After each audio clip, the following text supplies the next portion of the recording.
Welcome to the Genius Factory. Enjoy the video.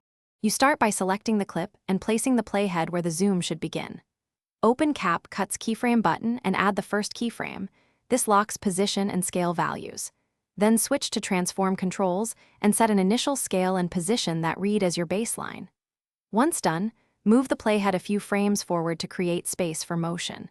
Make sure snapping is off if you need sub-frame precision, because small shifts matter when you animate zooms. You now define the zoom target. Move the playhead to where the zoom should end and add a second keyframe. Change scale to the desired value, try 120% for a subtle push, and nudge position so the subject stays framed.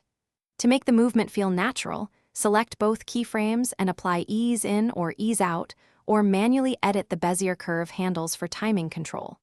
Once done, scrub playback to confirm motion, and fine-tune keyframe space. You finish by previewing the animated zoom at full resolution and making final adjustments. If playback appears choppy, render a short segment or lower preview quality temporarily. If the zoom causes framing issues or clipping, reduce scale slightly or reposition the subject and reapply keyframes. Once done, lock keyframes to avoid accidental changes. Troubleshooting tip. If movement looks jittery, increase the distance between keyframes or enable motion blur. In Capcut,